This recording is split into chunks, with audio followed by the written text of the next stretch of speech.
जय गुरुदेव।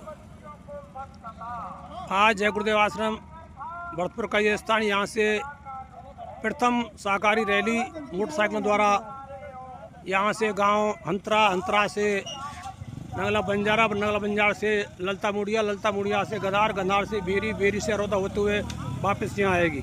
जय गुरुदेव। जय गुरुदेव। आज दिनांक 27 अक्टूबर 2024 का दिन और इस समय हमारी शाकाहारी रैली जो मोटरसाइकिल द्वारा चली हुई है गांव हंतरा के बिल्कुल नज़दीक आप आते हुए देख रहे हैं। इस समय बिल्कुल मैं ठीक रेलवे पुल के नीचे खड़ा हुआ हूं और इस समय रैली का दृश्य आप देख रहे हैं।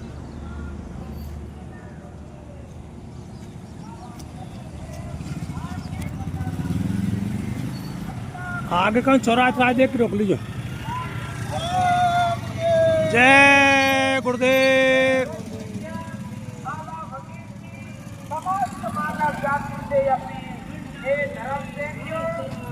चलो अंडा मछली मांसरा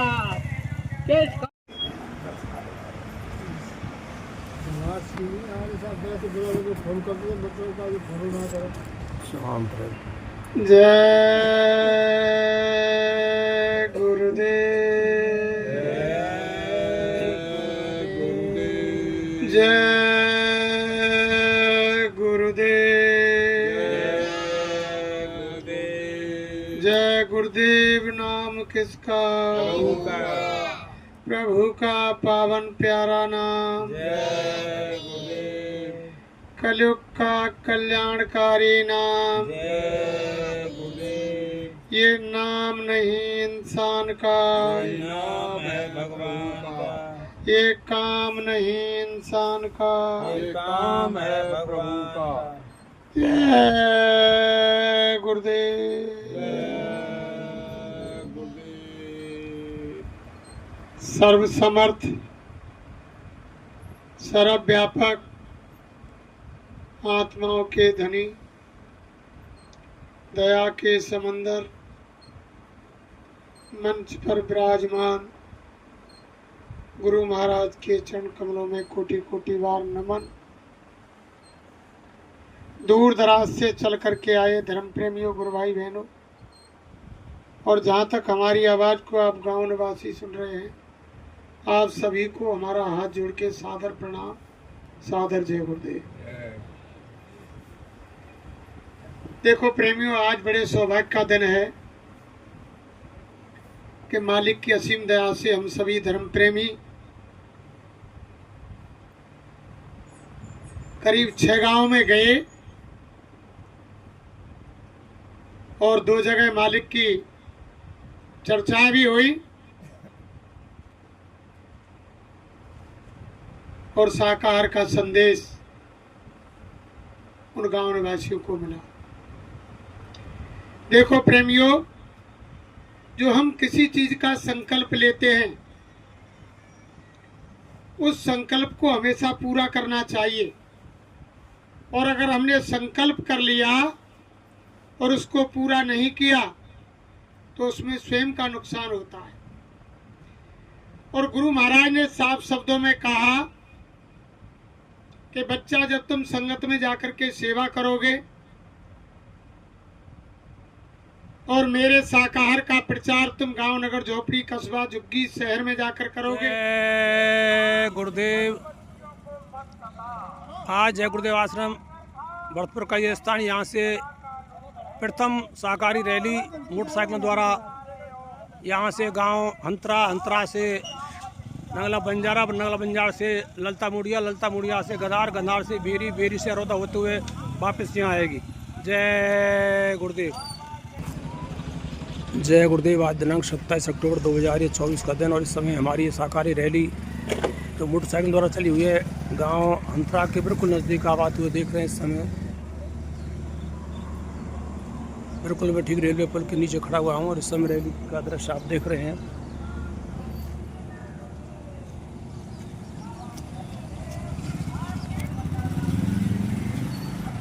आगे कहीं चौराहा देख के रोक लीजिए। जय गुरुदेव।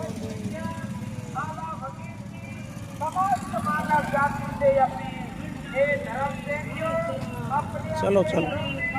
कौन भरा अंडा मछली मांस शराब। तो जो समय तुम सेवा में और यानी शाकाहार के प्रचार में लगाओगे, वो समय तुम्हारा भजन में कन्वर्ट कर दिया जाएगा, यानी जोड़ दिया जाएगा। ऐसा नहीं, हर समय जो तुम आश्रम में सेवा कर रहे हैं, शाकाहार का प्रचार कर रहे हैं, वो सारी सेवाएं तुम्हारी, जिस दिन गुरु महाराज ने तुमको नाम की दौलत बख्शीश की, उसी दिन सतगुरु के दरबार में तुम्हारा खाता खुल गया और वे तुम्हारे खाते में जमा हो रहा है। लेकिन वो ऐसा खाता नहीं है प्रेमियों, जो हम किसी ई मित्र पर जाएं या बैंक में जाएं, अपना आधार कार्ड लगाएं या अंगूठा लगाएं और उस खाते को चेक कर लें, देख लें कि इसमें हमारा कितना बैलेंस हो गया। ऐसा खाता नहीं, वो उसको देख नहीं सकते हैं आप। सारी आपकी अमानत गुरु महाराज के यहाँ जमा हो रही है। पहले भी बताया कि पहले समय में ऐसा था कि यानी बहुत से प्रेमी साधन भजन करते, सेवा करते, खाते में कुछ हो जाता तो किसी को यानी साफ दे देते, किसी को वरदान आशीर्वाद दे देते, तो उनके खाते की पूंजी खाली हो जाती।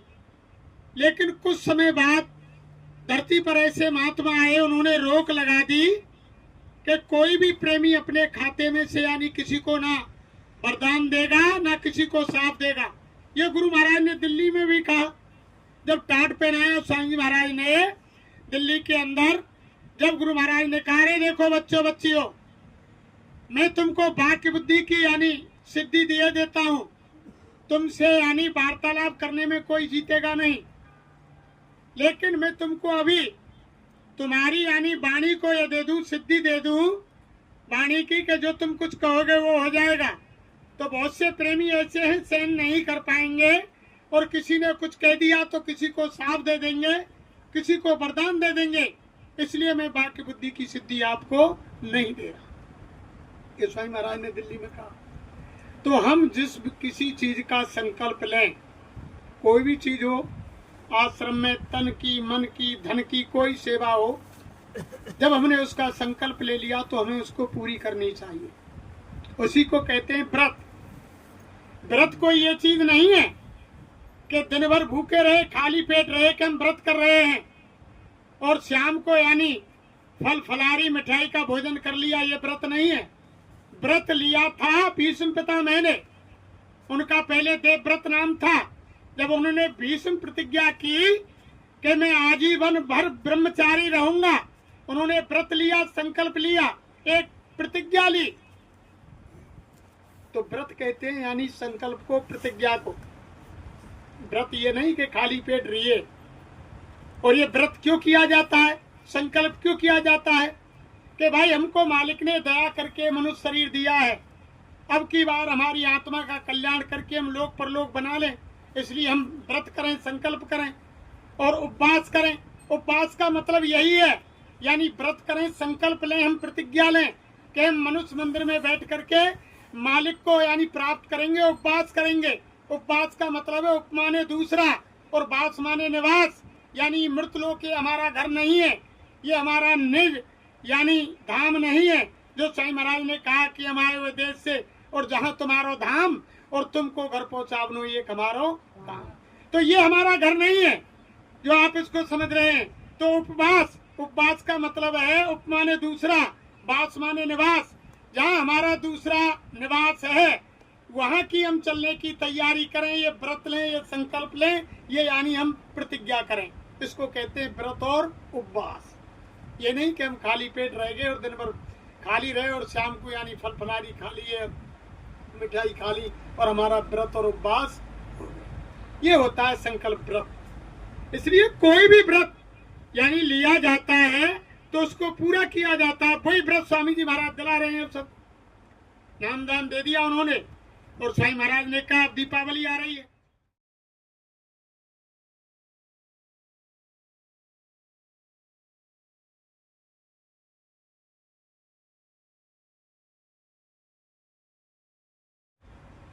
घर घर में यानी सफाई चल रही है, लेकिन आपने कभी भी ये नहीं सोचा कि हम बाहर के मकान को तो साफ कर रहे हैं, लेकिन कभी हमने ये सोचा कि ये हमारा यानी मनुष्य मंदिर, ये असली भगवान का मंदिर है, इसको भी सफाई करें?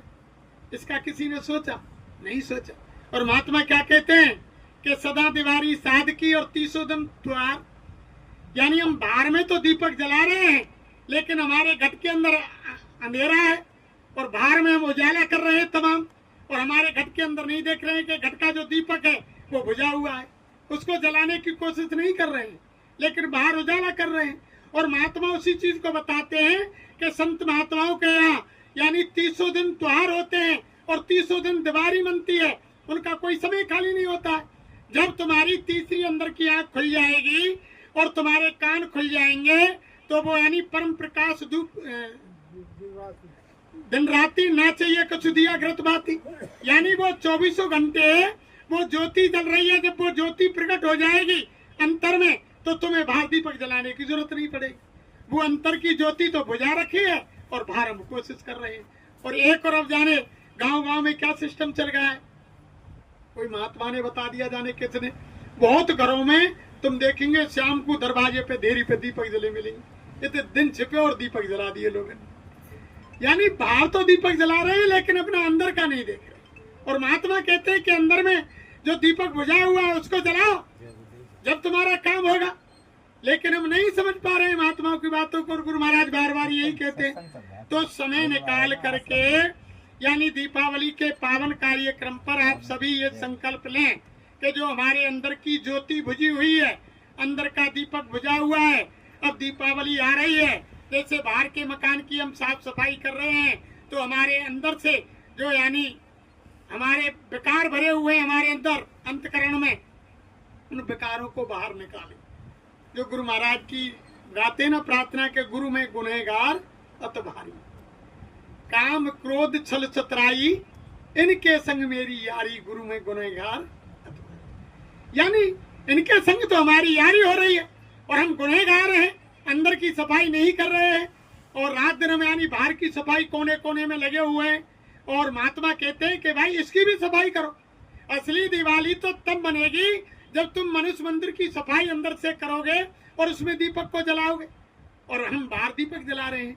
तो आज संकल्प लें कि जैसे हम खाने में नागा नहीं करते हैं, ऐसे हम रोजाना दीपावली के पावन कार्यक्रम पर संकल्प लेते हैं कि हम दोनों समय सुबह शाम भजन करें। और गुरु महाराज ने कहा चलो अगर 2 समय नहीं कर सकते हैं तो एक समय तो आप 24 घंटे में समय निकाल करके ध्यान भजन सुमरन अवश्य करें। और ध्यान भजन सुमरन का भी है, गुरु महाराज ने हम आप ऐसे ही सीधे बैठ जाते हैं। अब सीधे बैठ जाएंगे तो दया कैसे होगी?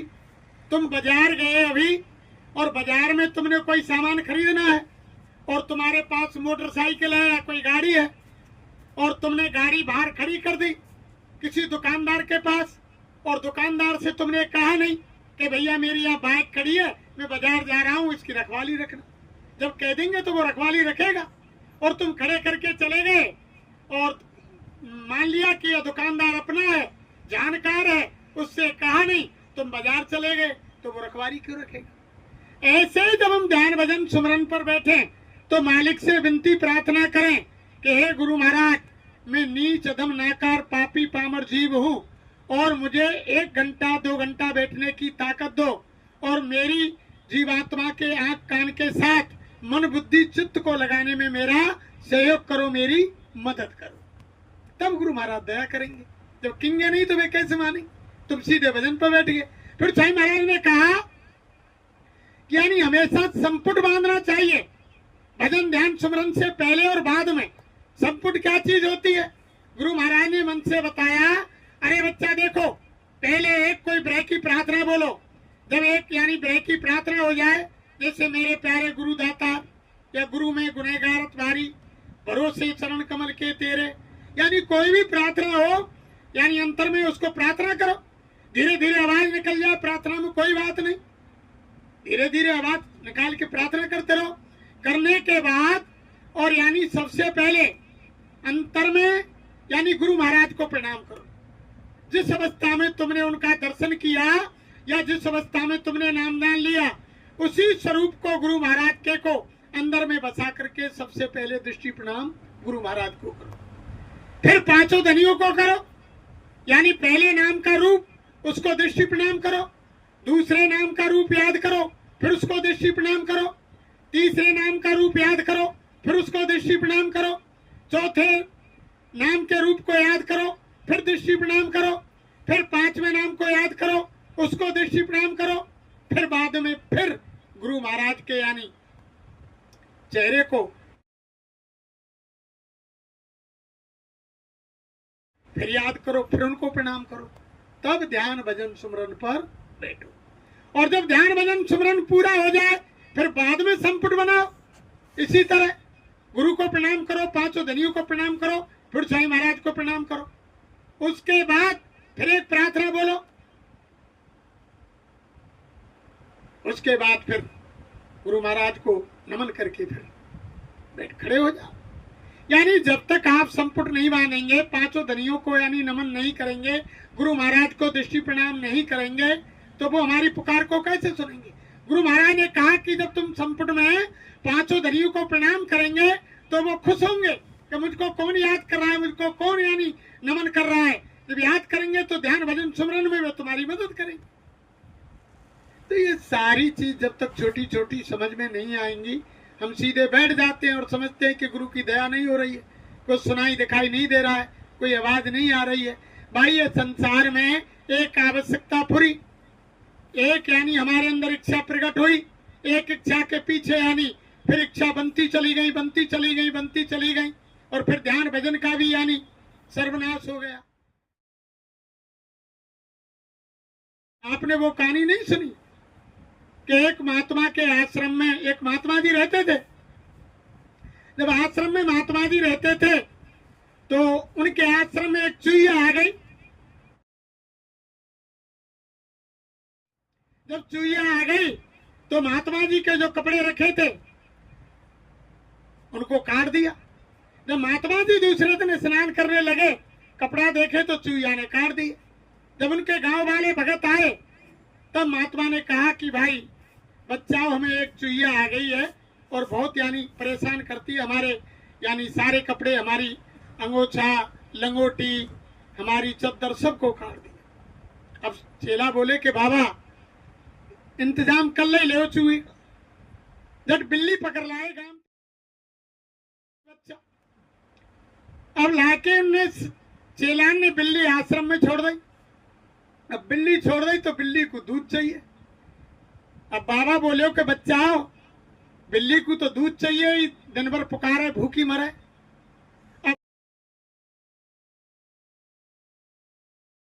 अब रोजाना साहब बेचारे वे दूध लामे। अब देखो एक इच्छा के ऊपर, एक चूहिया के ऊपर अब क्या बवंडर बनता है। यही संसार की गति है, यही हमारी तुम्हारी गति है।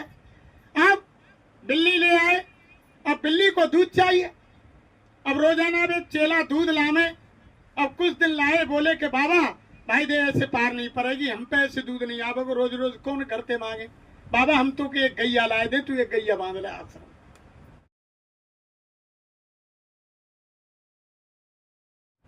मान की बच्चा, बात तो तुम सही कर रहे हैं, गैया लिया। अब मैं गाय बांध दी प्रेमियों आश्रम में। अब गाय बांध दी तो वहां चारे की जरूरत, और चारे की जरूरत पड़े। अब वे बेचारे चारों डार में लगे गांव के। अब बहुत समय है गो, बोले कि बाबा देख भाई हम पे ऐसे पार नहीं पड़ेगी, चारे की आश्रम की आधी जमीन पड़ी है। भाई बाबा यहीं बोले कर, तू चारों यहीं बोले कर और गैया को चरा, ऐसे हम काले लाएंगे गांव में थे। अब बाबा जी ने मैं आश्रम में चारों बो दिया। अब चारे काटे कूटे और गाय को डारे, भजन ध्यान वाको पूरे दिन अब में निकल जाए।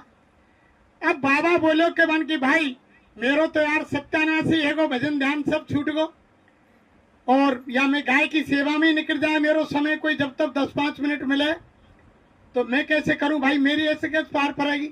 तो बाबा ऐसा करे एक बाई ला दे, फिर वो आज बातें सहयोग है जागोते।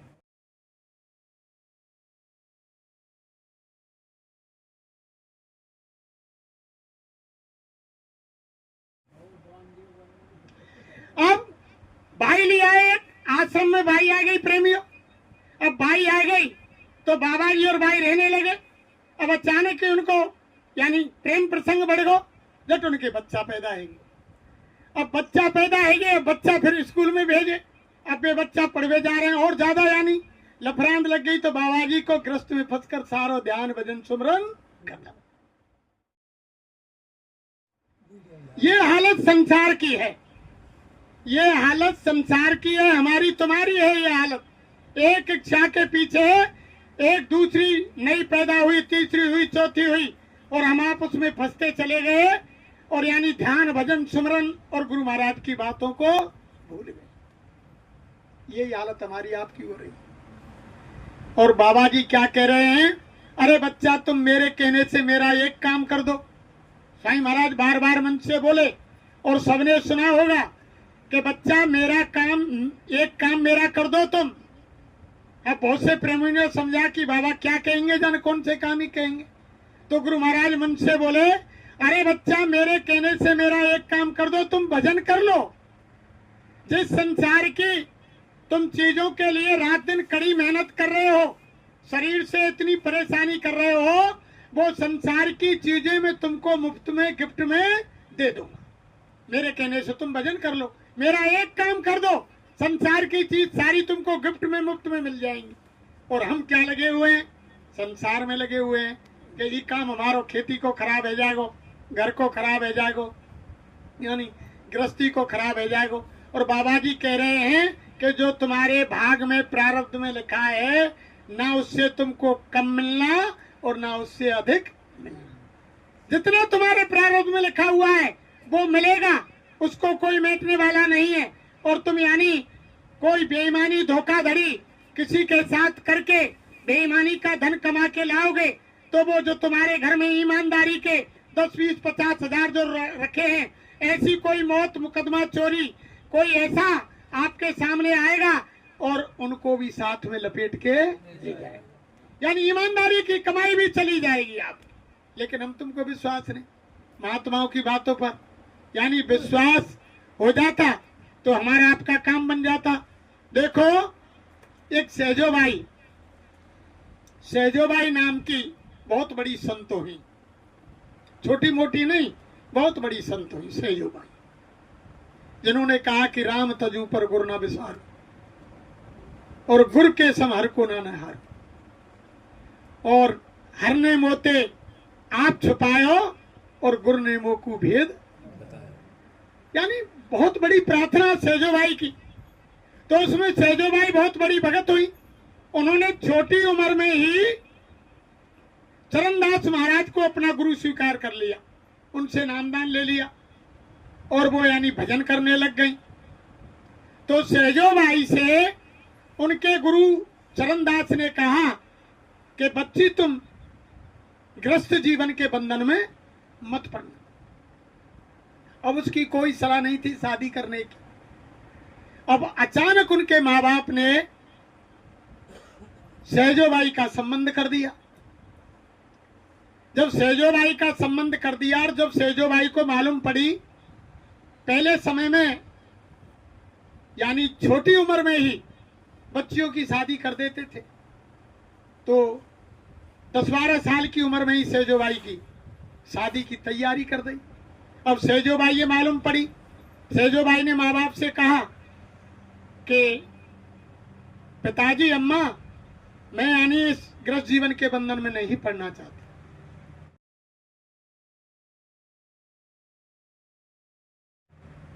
कि नहीं बेटी, तुमको आज नहीं कल नहीं परसों तुम्हें ये तो बंधन बांधना पड़ेगा, शादी करनी पड़ेगी, नहीं लोग हमको ताना देंगे, समाज में लोग हमसे क्या कहेंगे। तब सहजोबाई ने कहा कि देखो पिताजी और अम्मा, अगर तुम मेरे गुरु महाराज को वर वधू को आशीर्वाद देने के लिए यहाँ बुला लाएं और वो हमें आकर आशीर्वाद दें, तो मैं यानी गृहस्थ के बंधन में बन सकती हूँ, वरना मैं गृहस्थ के बंधन में नहीं बन। अब उधर उनके माँ बाप दोनों गुरु महाराज चरणदास के पास गए कि बेटी हम अभी जाते हैं। जैसे वहां आश्रम में पहुंचे, जाकर के दंडवत प्रणाम किया और उनके माँ बाप ने गुरु महाराज से कहा कि स्वामी जी, हमने तुम्हारी लाडली और हमारी बेटी सेजोबाई का संबंध तय कर दिया है और वो बेटी यानी मना कर रही है संबंध की। और देखो गुरु महाराज, संबंध तो अब नहीं, 2 साल 4 साल 10 साल डट के करना पड़ेगा, गृहस्थ के बंधन में बंधना पड़ेगा, क्योंकि ये तो सामाजिक रीति नीति है।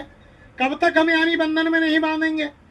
तो गुरु महाराज, एक शर्त है तुम्हारी लाडली सहजो की कि अगर मेरे गुरु महाराज मंडप में वर वधू को आशीर्वाद देने आ जाए तो मैं यानी गृहस्थ के बंधन में बन सकती।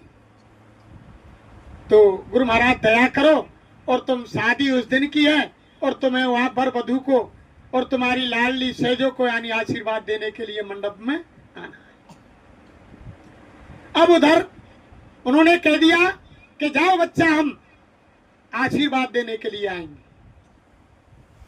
चरणदास महाराज ने और हाँ कर ली। हाँ करके अब शादी की तैयारी हो गई, दिन आ गया। अब सारा परिवार गुरु महाराज के आगमन की तैयारी में लगा हुआ था स्वागत के लिए।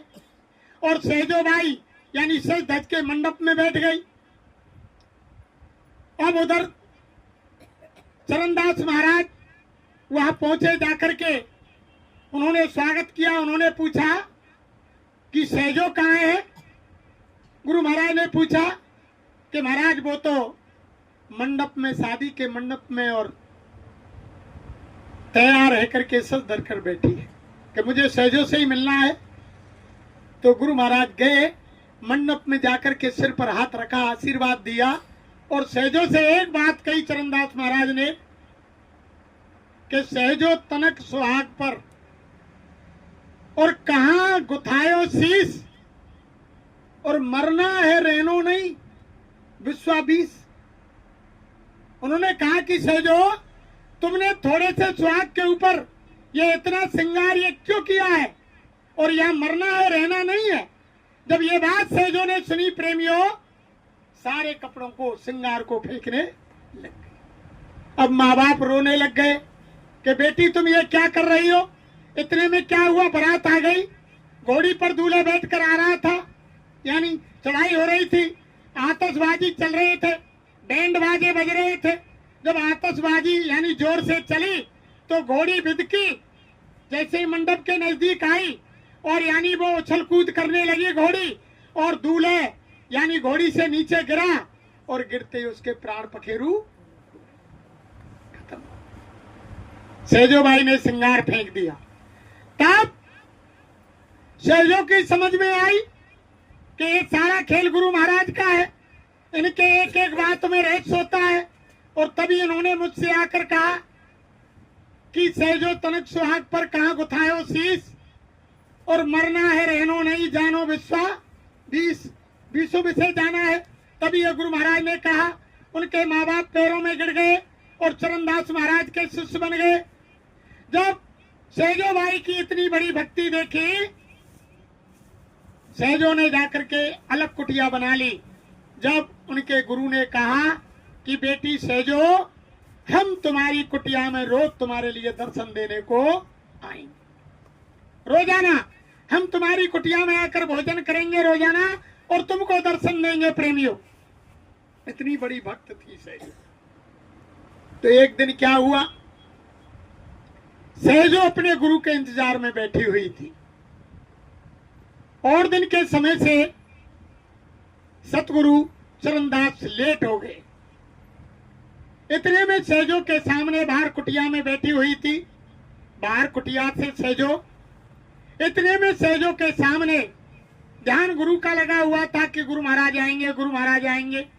इतने में भगवान सामने आकर के प्रकट हो गए। प्रेमियों, जब सामने भगवान प्रकट हो गए, सहजो ने अपने ऊपर नजर उठा के नहीं देखा कि मेरे सामने कौन आया है। आवाज हुई, सारे काम हुए, क्योंकि वो तो सच्ची गुरु की भक्त थी, गुरु के इंतजार में बैठी थी। अब उधर जब भगवान स्वयं बोले कि भक्त सहजो, क्या तुम्हें मुझे आने से खुशी नहीं हुई? क्या तुम मुझे नहीं जान पा रही हो मैं कौन हूं? तब सेजो ने कहा कि मुझे जानने की आवश्यकता ही नहीं है कि आप कौन हैं। आप कौन है बताओ कि मैं भगवान हूं। भगवान ने कहा कि मैं भगवान हूं। सेजो, क्या तुमको खुशी नहीं है कि भगवान आप आए? आपका यानी मैं बहुत बड़ा एहसान मानती हूं, लेकिन मुझे मेरे सतगुरु के सामने यानी मैं किसी को यानी नहीं समझती। मेरा सतगुरु केवल मेरा सतगुरु है, और जब मुझे आपकी दर्शन की इच्छा होती है तो मैं मेरे सतगुरु से कहती हूं और वो भगवान को मेरी झोली में डाल देता। भगवान ने कहा ये तो यानी इसके पास इतना बड़ा पावर, और यानी ये तो सतगुरु की इतनी बड़ी भक्त। तब उन्होंने कहा कि सेजो, क्या तुम मेरा आदर सत्कार नहीं करोगी? क्या मुझे तुम्हारी कुटिया में नहीं बैठाओगी? तब सेजो ने कहा कि भगवान, मैं तुम्हें कुटिया में इसलिए नहीं बैठा सकती कि मेरी कुटिया में केवल एक आसन है, मेरे सतगुरु का। अगर आप जमीन में बैठना पसंद करें तो मैं आपका यानी स्वागत कर सकती हूं और कुटिया में अंदर चल सकती हूं। तब भगवान ने कहा कि सेजो, जब तुम्हारे गुरु का एक आसन है तो मैं जमीन में बैठ जाऊंगा, लेकिन मुझे कुटिया में अंदर ले चलो। भगवान कुटिया में प्रवेश कर गए, जमीन पर बैठ गए। अब सेजो से कहने लगे कि भक्त सेजो, जहां मैं जाता हूं खाली हाथ नहीं आता हूं, कुछ ना कुछ देकर आता हूं। बताओ तुम क्या मांगना चाहती हो? तब सेजो ने कहा कि भगवान, मेरा सतगुरु जब मुझे तुम्हारी इच्छा होती है वो तुमको ही मेरी झोली में डाल देता है, तो बताओ दान बड़ा है या दाता बड़ा है? सेजो ने कहा कि दान बड़ा है या दाता बड़ा है? तो भगवान, मुझे तो कोई इच्छा नहीं, और जब आपकी मुझे इच्छा होती है तो मेरे गुरु से प्रार्थना करती हूँ, वो आपको मेरी झोली में डाल देता है दर्शन के लिए। तो मुझे तो आपसे कुछ मांगना नहीं। कि नहीं सेजो, कुछ ना कुछ तो मांगो, मैं खाली हाथ नहीं जाता हूं। क्या तुम मेरी सेवा को स्वीकार नहीं करोगी? तब सेजो ने कहा, जब भगवान तुम नहीं मानते हो तो मेरे गुरु महाराज आने ही वाले हैं, और जब मेरे गुरु महाराज आ जाएं और जब आसन पर बैठ करके वो भोजन करें, मैं उनको भोजन कराऊं, तो अगर तुम सेवा ही करना चाहते हैं तो भोजन करते वक्त मेरे गुरु महाराज की तुम चवर ढोल देना। पहले वो पंखा आवे ना, बड़े बड़े जो छप्परों में लटके रहते थे उनको चवर ढोलना कहते थे, कि उनको तुम गुरु महाराज को चवर ढोल दे। ठीक है, गुरु महाराज आ गए, आसन पर बैठ गए और भोजन यानी करने लग गए। अब देखो, भगवान भगत के बस में होते हैं और भगवान गुरु महाराज का चमर। जब ऐसी भक्ति हो जाएगी प्रेमियों, तब काम बनेगा। कोई ऐसे ही थोड़ी बन जाएगा। एक तरफ तो हम संसार को बसाए अंदर पड़े हैं, और दूसरी तरफ हम बाबा जी का कहना है और शाकाहारी रहना है, और शाकाहारी हो जाओगे बीमारी से बच जाओगे। बाबा जी की वाणी है और सतयुग की अगवानी है, और कलयुग जाने वाला है और सतयुग आने वाला है। बताओ आपकी क्या तैयारी है? इधर से कलयुग जा रहा है, उधर से सतयुग आ रहा है, क्या कोई तैयारी है आपकी? जब घर में मेहमान आते हैं, कोई बारात आती है, कोई फंक्शन आता है, तो हम क्या क्या तैयारी नहीं करते हैं? घर की साफ सफाई करते हैं, रंग रोगन करते हैं, और यानी सारी चीज की तैयारी घर में, खाने पीने का बंदोबस्त करते हैं, ओढ़ने बिछाने का बंदोबस्त करते हैं कि रिश्तेदार हमारे अतिथि आ रहे हैं। सारी तैयारी पहले से करते हैं ना। और जब कलयुग जा रहा है और सतयुग आ रहा है, तो तुम्हारी क्या तैयारी है? बताओ, कोई तैयारी है? और बाबा जी क्या कह रहे हैं? रामायण में पहले लिख दिया गोसाई महाराज ने कि सतयुग सब योगी विज्ञानी, और कर हर ध्यान तरें भव प्राणी। सतयुग में सब ऐसे होंगे, यानी सब महात्मा होंगे, योगी विज्ञानी होंगे, पापी कुटिल कुकर्मिया दुनिया से मिट जाए। उसमें कहा है ना कि देश वालों नया एक संदेशा सुनो, इस धरा पर ही सतयुग उतर आएगा। उसमें कहा है ना, नेक करनी करो, थोड़ा धीरज धरो, वरना कुदरत का थप्पड़ भी। अगर बाबा जी की बात नहीं मानी तो कलयुग में कलयुग जाएगा, और कलयुग में सतयुग आएगा, तो क्या थप्पड़ से हम आप बच जाएंगे? जब हम कोई तैयारी नहीं करेंगे, कोई सामग्री, कोई सामान इकट्ठा नहीं करेंगे, तभी तो बाबा जी कह रहे हैं, हर इंसान पुकार रहा है। भारत के कोने कोने में जितनी भी बाबा जी के शिष्य हैं, सब जगह जगह जो कार्यक्रम दे रहे हैं, सब पुकार रहे हैं कि बाबा जी के 40 करोड़ 45 करोड़ शिष्य हैं। फिर बाबा जी ने क्यों कहा कि जहाँ चौथा यज्ञ होगा, जहाँ जल पृथ्वी अग्नि वायु आकाश 5 देवता खुश किए जाएंगे, उस भूमि में 10 करोड़ नर नारी होंगे। कहा ना स्वामी महाराज ने, तो 10 करोड़ होंगे, और हम तुम कह रहे हैं कि बाबा जी के चेला 45 करोड़ हैं, तो 45 में से 10 गए, कह रहे 35, फिर 35 करोड़ का क्या होगा? ये कहाँ जाएंगे? 10 करोड़ ही क्यों रहेंगे उसमें? भाई ऐसा कोई अभागा कौन रहेगा जो बाबा जी की चौथी यज्ञ को यानी सुन करके, जब ढिढोरा पीटा जाएगा 10 महीने पहले कि उस भूमि में यानी चौथा यज्ञ हो रहा है, जल पृथ्वी अग्नि वायु आकाश को खुश किया जा रहा है, तो बताओ ऐसा कौन अभागा होगा जो बाबा जी के वहां दर्शन करने के लिए यज्ञ में नहीं जाएगा? तभी तो इतिहास बनेगा। बाबा जय गुरुदेव कह रहे हैं कि जय गुरुदेव नाम का ऐसा इतिहास बनेगा कि सारा विश्व चल जाएगा। स्वामी महाराज ने कहा ना, वो चौधरी साहब बताते हैं कि बच्चा जब ये मंदिर पूरा बन के तैयार हो जाएगा, जब एक बहुत बड़ा चमत्कार होगा, और चमत्कार को नमस्कार, और बिना चमत्कार के नमस्कार नहीं। स्वामी महाराज ने कहा जब बाबा जी आएंगे दोबारा, तो ये तो चमत्कार तो होगा विश्व को कि बाबा जय गुरुदेव की 13वीं मना दी, और बाबा जी फिर कहां से आ गए, तो पूरा संसार उमड़ेगा। आप ये मत सोचो कि उसमें जाकर सदरी वाले बाबा जी के नामदानी 10 करोड़ हो, उसमें नामदानी और कम रह सकते हैं। संसार के धार्मिक प्रवृत्ति के शाकाहारी यानी सदाचारी लोग उस यज्ञ में शामिल होंगे। तो बाबा जी के चेला तो 5 ही करोड़ रह जाएंगे, फिर यज्ञ 5 करोड़ संसार के और आएंगे, तो फिर 40 करोड़ का क्या होगा प्रेमियों? यानी 40 करोड़ का क्या होगा? इसलिए तो बाबा जी कह रहे हैं कि बाबा जी तो बचा रहे हैं और शाकाहारी बना रहे। साईं जी कह रहे तुम शाकाहारी हो जाओ। जब बीमारी आएगी, वो इधर से कलयुग जाएगा, उधर से सत्य आएगा, तो वो यानी तुम्हारी साइड में होकर निकल जाएगा। वो आपका संकट, तुमको परेशानी नहीं आएगी।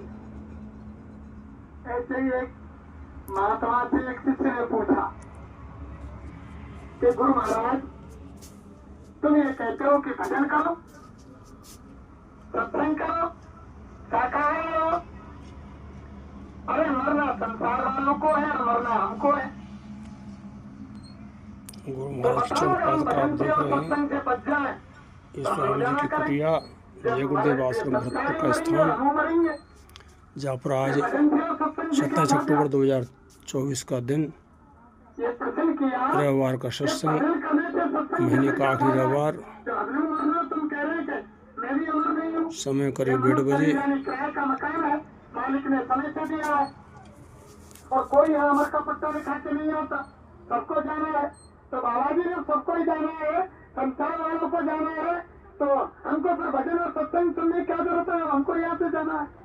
तो महात्मा ने जवाब दिया कि बच्चा, एक बिल्ली होती है, जब बिल्ली के सामने एक चूहा आ जाता है, तो बिल्ली पकड़ के चूहे को दांत से मार देती है और खा जाती है। और लेकिन सेवादार यहाँ इस समय बड़े छप्पर में सेवा करते हुए लिपाई पुताई का काम चला हुआ है। तो दांत भी है, और मोड़ा हुई है, और बिल्ली हुई है, और बच्चा ये तो पकड़ेगी कि आपको कोई चोट नहीं आएगा, और एक जगह से दूसरी जगह रख देगी। महात्मा ने जवाब दिया, स्वामी जी का छोटा सा ये आश्रम बना हुआ है। जब वो काल का थप्पड़ पड़ेगा, जब कुदरत की मार पड़ेगी, जब तुम ध्यान भजन स्मरण करोगे, शाकाहारी हो जाओगे, तो काल का मुंह वही होगा।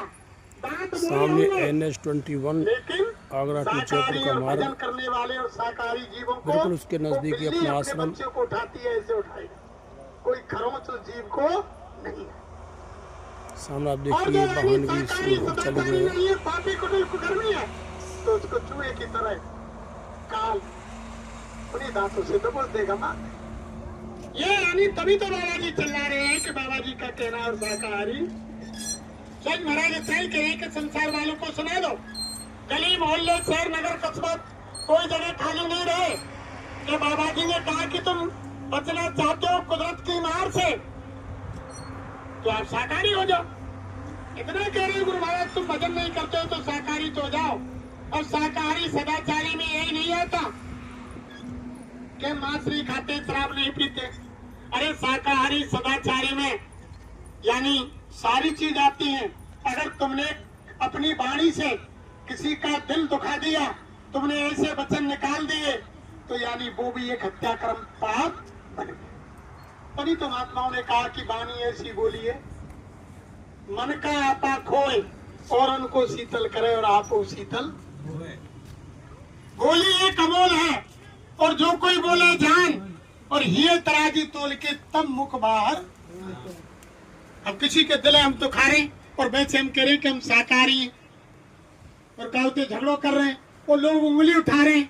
अरे के यार तुम खेत की डॉट तोड़ दी, तुमने वहां ये नुकसान कर दियो, तुम झूठ बोल रहे हैं, ये काम कर रहे हैं, रिश्वत ले रहे हैं और तुम जैकेट पहन रखी है बाबा जी के चेला है। और गुरु महाराज ने क्या कहा, अरे बच्चा कोई ऐसा कर्म मत करना जिसकी वजह से संसार के लोग मेरी तरफ उंगली उठाए।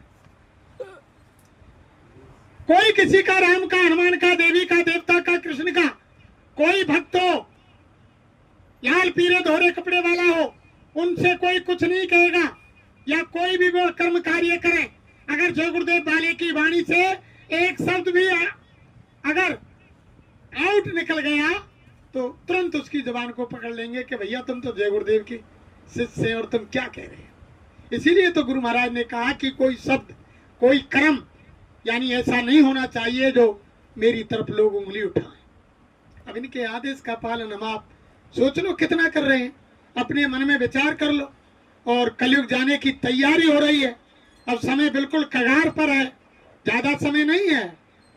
और ये कलयुग की सामग्री आप ये समझ रहे हैं ये काम आ जाए, ये कलयुग की सामग्री सतयुग में काम नहीं आई। कलयुग की पहले इतिहासों को आप देख लो, त्रेता का यानी जब राम रावण का युद्ध हुआ तो त्रेता की कोई भी सामग्री जब द्वापर आया, द्वापर में कोई सामग्री काम नहीं आई, दोबारा से सारा सिस्टम। और द्वापर का जब महाभारत हुआ तो कोई सामग्री द्वापर की कलयुग में काम नहीं आई। जब यानी युग परिवर्तन होता है तो युग के परिवर्तन होने में इतनी जन धन की हानि होती है, बहुत भारी विनाश होता है। और बाबा जी तो ऐसी ऐसी बात बताइए जिनने अभी तुम तमिलनाडु साईं महाराज ने तो ये कही कि अभी तुमने देखा कहाँ है, अभी तुमने महंगाई कहाँ देखी, अभी तुमने भुखमरी कहाँ देखी, अभी तुमने अकाल बरसात सूखा कहाँ देखा, अभी तुमने बीमारियां कहाँ देखी, अभी तो कोई तुमने देखा ही नहीं है। ये सारी चीजें आ रही हैं।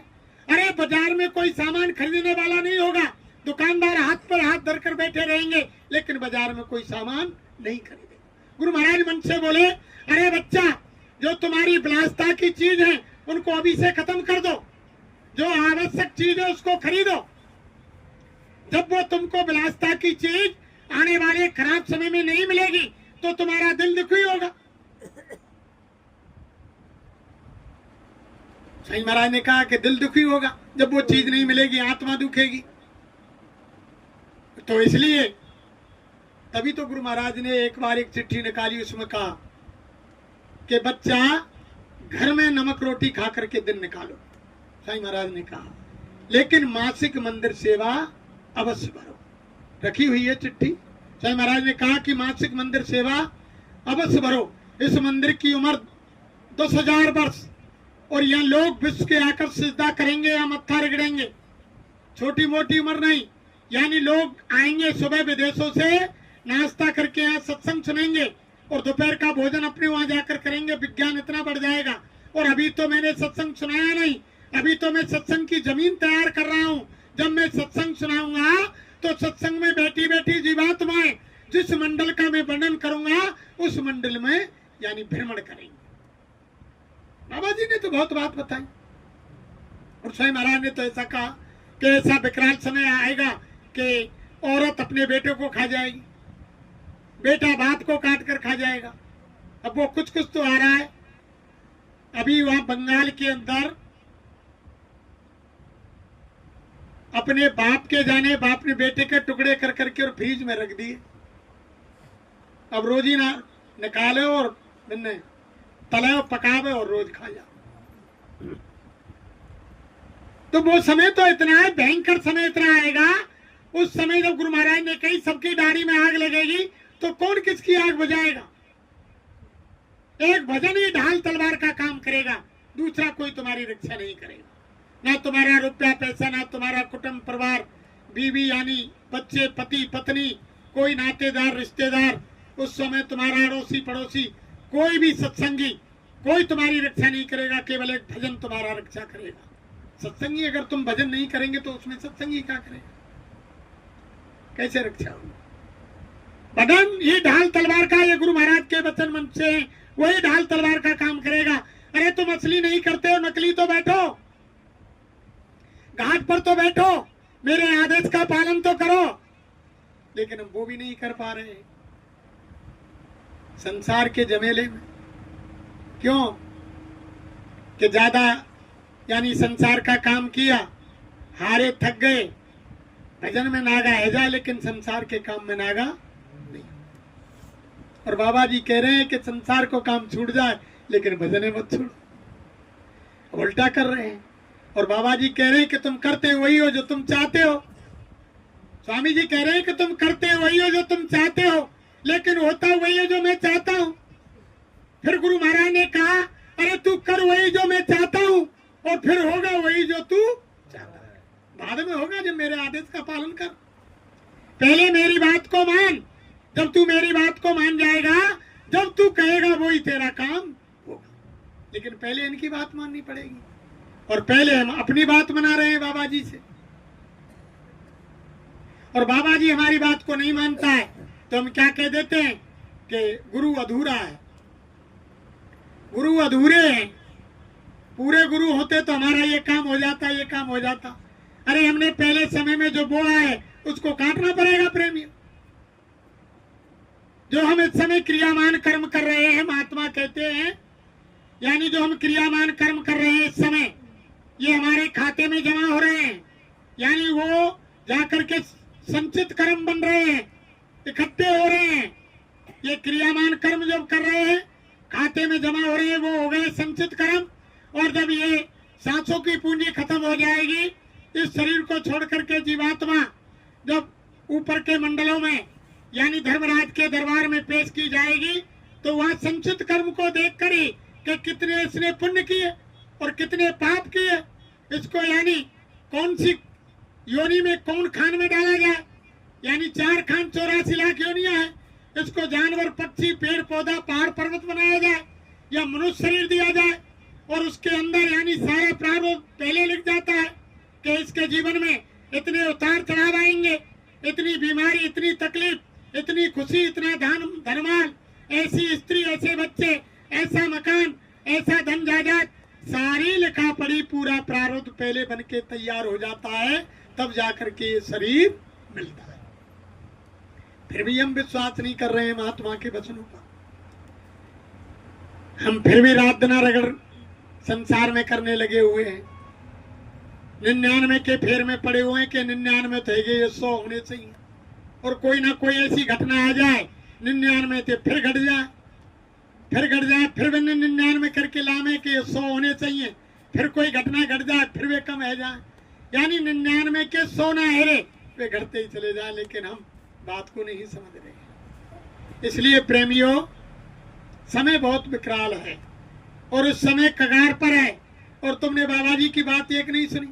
स्वामी महाराज ने कही कि बच्चा देखो, परिवर्तन ऐसा होगा जो लोगों के दिल दिमाग में नहीं है, कोई सोच ही नहीं सकता कि ऐसा कैसे हो गया। स्वामी महाराज मन से बोले कि बच्चा, परिवर्तन ऐसा होगा जो लोगों की खोपड़ी में दिल दिमाग में नहीं है।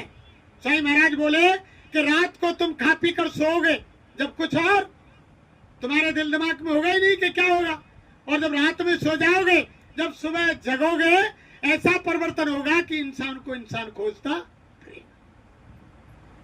अब बताओ उसमें तुम क्या करोगे। अब क्या तैयारी कर रहे हैं। इसीलिए तो बाबा जी बार बार कह रहे हैं कि मेरा ढडोरा जा करके पीट दो, हर जगह कोई जगह खाली नहीं रह जाए, और तुम समय निकाल के भजन कर लो। और तुम भजन के लिए तुम्हारे पास समय नहीं है, चलो 8 दिन में 1 दिन प्रचार कर दो। तुम 1 घंटा 2 घंटा 4 घंटा बैठ के भजन नहीं कर सकते। जब तुम साकार के प्रचार में निकल जाओगे, आश्रम में कोई सेवा करोगे, तो 4 घंटा 2 घंटा 6 घंटा, सुबह निकल गए तुम 8 बजे और शाम को यानी 6 बजे लौट कर आए, तो 8 थे और संभाल लो 4 और 6 10 घंटा हो गए। 10 घंटा तुम भजन कर सकते हो? नहीं होगा।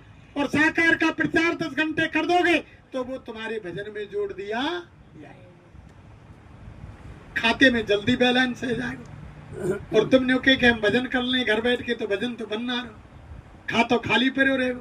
और जब बाबा जी के आदेश को पालन करेंगे, खा तो जल्दी भर के तैयार हो जाएगा, तो बाबा जी 1 मिनट लगेगी तुम्हारी तीसरी आंख और तीसरो कान खोल दे। भजन ध्यान सुमरन की जरूरी। सुमरन का मतलब ही यही होता है, देखो ये 3 चीजें जब चर्चा हो गई। सुमरन का मतलब होता है उस धनी को याद करना, यानी दरवाजा खटखटाना। जैसे हम सूबेदार के घर पर गए, इनका दरवाजा बंद है और हमने दरवाजा खटखटाया, तो सूबेदार साहब ने समझा कि कोई बाहर आया है। तो सुमरन का मतलब है दरवाजा खटखटाना, धनी को याद करना, उनके रूप को याद करना। तो दरवाजा खटखटा दियो, घंटी बजा दी कि सूबेदार साहब हम तुम्हारे दरवाजे पर आ गए। सूबेदार साहब ने सुन लिया। जब ये अंदर से कह रहे हैं कि कौन, जब हमने इनकी आवाज सुनी तो सुनने का नाम भजन, सुनने का नाम भजन। जब सूबेदार साहब अंदर से आवाज दे रहे हैं कि कौन, जब हमने इनकी आवाज सुनी तो क्या हो गया? भजन।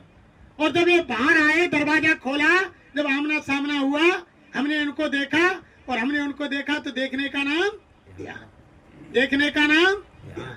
ये चीज ऐसी थी। यानी सुमरन का मतलब है दरवाजा खटखटाना, और जब अंदर से आवाज आ रही है उसका नाम है भजन, सुनने का नाम भजन। भजन कोई करना नहीं है, भजन वो कीर्तन तो 24 घंटे इस मानव मंदिर में हो रहा है। वो तो 24 घंटे घंटा घड़ियाल शंख मृदंग सरंगी बीना बांसुरी 24 घंटे इस मनुष्य मंदिर में बज रही है। उसको केवल सुनना है, सुनने का नाम भजन, करना नहीं है, वो सुनना है केवल। बाहर के कान बंद करके, जो उसमें कहा ना कि जय गुरुदेव नाम के हीरे मोती, और मैं बिखराऊं गली गली, और लूट सके तो लूट ले बंदे, शोर मचाऊं गली गली। बाहर के कान सुने ना, आंख से परे दिखाई है, और अंदर आंख उजाला दिखे, कान बजे सहनाई। बाहर वो कहीं ना मिलता, और ढोल बजाऊं गली गली, और लूट सके तो लूट ले बंदे, शोर मचाऊं। यानी वो बाहर नहीं मिलता है, ना तो बाहर की आंखों से दिखाई देगा, ना बाहर के कानों से दिखाई देगा। जभी तो रामायण में लिख दिया कि आंख कान मुंह बंद कर और ध्यान गुरु का दे, और अंदर के पट जब खुले बाहर के पट दे। यानी अंदर के पट जब खुलेंगे, जब बाहर के पटों को बंद करोगे, आंख कान जब आप बंद करके ऊपर में जो आवाज आ रही है वो आकाशवाणी अनंत वाणी, वो कलमा आयतें आ रही हैं, उनको जब ऊपर ध्यान देकर सुनोगे, उसको कहते हैं सुनने का नाम भजन। और जब आंख से सामने सीधे दूर देखोगे, जब उसको कहते हैं ध्यान। और गुरु महाराज ने बताया जब सामने सीधे देखोगे तो उसी अंधेरे में एक काला तिल दिखाई देता है। काले तिल पर यानी उस दृष्टि को टिका दो, अंदर की दृष्टि, जीवात्मा की आंख की दृष्टि को टिका दो। कुछ समय तक वो काला रहेगा, धीरे धीरे धीरे धीरे उसमें एक सुराख होगा। सुराख होने के बाद वो बड़ा होता चला जाएगा, और फिर उसमें वो रास्ता दिखाई देगा, जब वहां दिखाई देगा। लेकिन ये सारी चीज इनकी दया का खेल है। जय महाराज ने कहा ना कि भजन तो मेरी अंटी में है बच्चा, भजन तो तुमसे करा लिया जाएगा, मेरे आदेश का पालन करो। जब हम इनकी बात को ही नहीं मान रहे हैं तो बताओ भजन कैसे बनेगा। इनकी बात को मानना तो ऐसा है, हम कई बार बता चुके हैं कि गुरु नानक साहब के यहाँ एक उनके शिष्य ने, सच्चे मुरीद ने और गुरु गृह बनाया। यानी गुरु नानक साहब की झोपड़ी बनाई, कुटिया बनाई।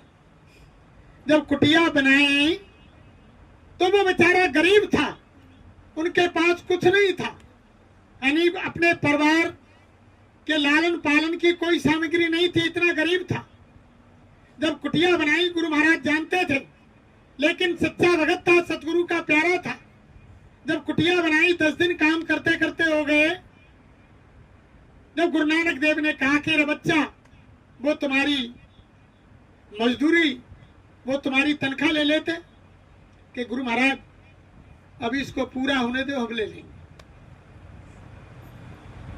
जब यानी 20 दिन खत्म हो गए, फिर गुरु महाराज आए देखने के लिए कि बच्चा वो मजदूरी ले जाते, घर में काम देती, कि गुरु महाराज हम ले लेंगे सब काम, कुटिया काम दे। जब पूरी कुटिया तैयार हो गई, तब फिर गुरु महाराज ने कहा कि बच्चा वो आपने मजदूरी की है, घर गृहस्थ में काम देगी, कुछ ले लेते, ले जाते अपनी मजदूरी, कि गुरु महाराज ले लेंगे, अब इसकी रंग पेंट हो जाने दो। तब गुरु महाराज समझ गए कि ये मजदूरी नहीं, इसने जो सेवा की है, सेवा के फल क्या किया, उस बच्चे को, शिष्य को बैठाया सामने, और नानक देव ने यहाँ जहाँ जीवात्मा बैठी हुई है दोनों आंखों के मध्य में, यहाँ अपना अंगूठा लगाया, और अंगूठा लगाते ही अंदर की तीसरी आंख खोली और ऊपर के मंडलों का दीदार दर्शन करा। कि लो बच्चा, तुम मजदूरी यहाँ की नहीं लेना चाहते, तो चलो हम तुमसे वहां की मजदूरी नहीं लेना चाहते, तुमने हमारा काम कर दिया, लो हम तुम्हारा काम किए देते हैं। तो महात्मा ऐसे दयालु होते हैं, जब ये किसी शिष्य पर खुश हो जाते हैं तो उसका काम क्षण भर में कर देते हैं। तो इनके आदेश का, कोई आदेश का पालन तो करो, या तो भजन कर लो, या इनके साकार का प्रचार कर लो, या कोई आश्रम में सेवा कर लो, तन की मन की धन की कोई तरह की सेवा तो करो। जब सेवा करेंगे तो ये यानी प्रसन्न हो जाएंगे। गुरु राजी तो करता राजी, और काल कर्म की चले ना बाजी। जब ये राजी हो जाएंगे तो काल कर्म कोई आपके बीच में अड़ंगा नहीं लगाएगा, ये सीधे अपने निज घर सप्तलोक ले जाएंगे। और जब यही राजी नहीं होंगे तो बताओ कैसे काम चलेगा। जब घर का पति यानी घर का मालिक रूठ जाएगा तो घर में किसी को भोजन पानी अच्छा नहीं लगेगा, ना उसकी पत्नी को भोजन अच्छा लगेगा, ना बच्चों को भोजन अच्छा लगेगा। पति के पीछे पीछे भोजन की थाली को लिए घूमेगी पत्नी के स्वामी भोजन कर लो, बच्चे भूखे हैं, हम भी भूखे हैं। और जब पति यानी खुश होकर भोजन कर लेगा तो सारा परिवार खुश हो जाएगा। तो तभी तो जब महात्मा यानी ये आत्मा के सच्चे पति हैं, ये सच्चे मालिक हैं, जब इनको हम खुश कर लेंगे तो ये हमारी आत्मा का कल्याण कर देंगे। और जब इनसे हमारा सच्चा प्रेम नहीं होगा और यानी हम इनसे हमारी सच्ची अंदर की तड़प रहे यानी वेदना नहीं करेंगे तो कैसे काम चलेगा प्रेम? यानी हमारे अंदर वेदना ही नहीं, दर्द ही नहीं है गुरु के प्रति। जब इनके प्रति हमारा दर्द होगा, मीरा को यानी कितनी रात दिवस मीरा को नहीं नींद नहीं आती थी, 24 घंटे रोती थी रविदास महाराज को कि गुरु महाराज यानी मुझ पर दया करो। रात दिन कपड़ों को भिगो देती, रात दिन नहीं सोती, जब जाकर के वो मालिक मिलता है। ऐसे नहीं मिलता है। हंसे खेले अगर पिया मिले तो कौन दो आगे न हो, यानी हंस खेलते थोड़ी मिलता है। और हमने आज तक गुरु महाराज यानी 2012 18 मई से आप हमारी आंखों से ओझल हो गए, लेकिन आज तक किसी भाई बहन ने अगर कोई हमारे परिवार का कोई सदस्य और हमारे घर से निकल जाता तो रात दिन किराया भाड़ा इतना खर्चा करते, जगह जगह रेल ट्रेनों यानी बस ट्रेनों में घूमते और निजी गाड़ी ले जाते, इतना डीजल पेट्रोल भराते, और यानी जब तक खोज नहीं लग जाती तब तक हम घर नहीं बैठते, रात दिन रोते रहते। आज तक किसी भाई बहन ने डोलने की तो क्या चला, घर पे बैठ करके गुरु महाराज के नाम पर 2 आंसू गिराए किसी ने? आज तक किसी को याद आई? किसी को नहीं आई। तभी तो गुरु महाराज कहते थे, उनकी बात को आप हम नहीं समझ पाए, अरे बच्चा तुम मुझे तुम्हारे परिवार का यानी कोई सदस्य बना लो, तुम्हारा बेटा बना लो, तुम्हारी बेटी बना लो, तुम्हारा भाई बना लो, तुम्हारी बहन बना लो, और तुम्हारा माँ बना लो, तुम्हारा बाप बना लो, कोई भी रिश्ता मुझसे बच्चा जोड़ लो, कोई परिवार का सदस्य तुम मुझे बना लो। इसीलिए तो बाबा जी कहते थे, जब परिवार के सदस्य के लिए तुम्हारे मन में इतनी जगह होती है, तुम्हारे दिल में इतना स्थान होता है कि हारी में, बीमारी में, मुसीबत में हर जगह तुम उनकी सहायता करते हो, यानी तन की, मन की, धन की सेवा करते हो, हर तरह का सहयोग करते हो। जब गुरु को तुमने यानी परिवार का सदस्य बना लिया और स्वामी महाराज ने कहा, अरे बच्चा, जब तुम मुझको परिवार का सदस्य बना लोगे, तुम्हारे घर में 5 सदस्य हैं, छठवां मुझे मान लो। जितना तुम्हारे परिवार के सदस्यों पर तुम खाने में, पीने में, पढ़ाई में, लिखाई में, साबुन में, सर्फ में, आने में, जाने में, यानी दवाई में, जो तुम जितना खर्चा करते हो उतना खर्चा मेरे नाम पर कर दो। स्वामी महाराज कहते हैं उतना खर्चा मेरे नाम पर कर दो, क्योंकि मैं तुम्हारे परिवार का सदस्य हूँ।